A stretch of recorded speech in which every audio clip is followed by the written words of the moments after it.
It happens to me all the time. People come up, in fact, my grandkids ask me all the time, they say, Grandpa, what was it like living in the 1980s? I said, what do you know about the 1980s? My little 5-year-old grandson, he says, sex, drugs, rock and roll.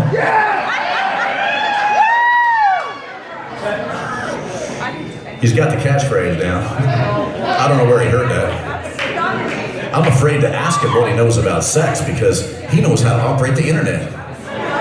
He probably knows more than me about sex, and my fragile ego cannot take that, I'm telling you. Hey, weren't we all just sexy and pretty in the 1980s? All of us, man. All of us were at least 6 feet tall. Decked out head to toe in leather, long hair flying in the breeze as we walked down the street. Yeah.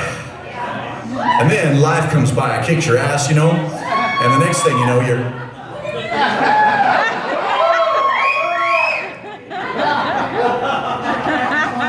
You wait, young man. Life is coming for you.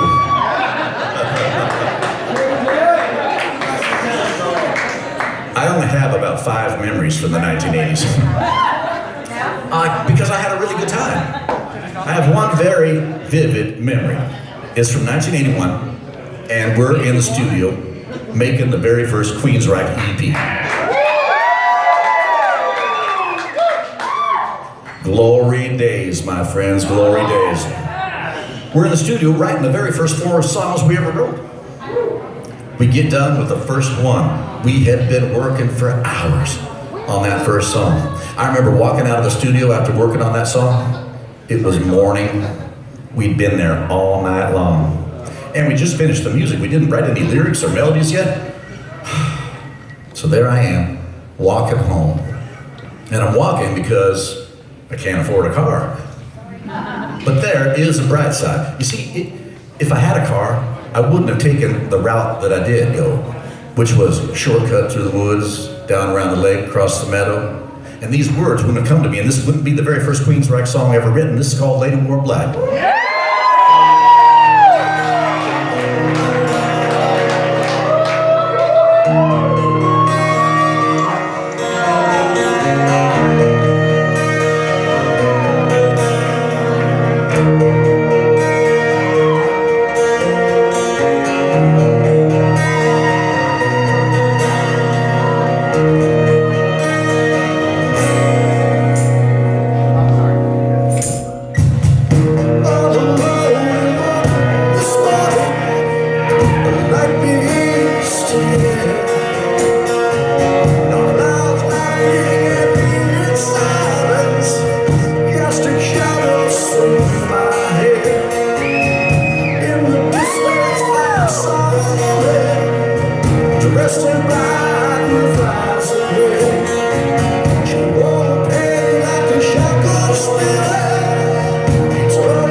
I changed my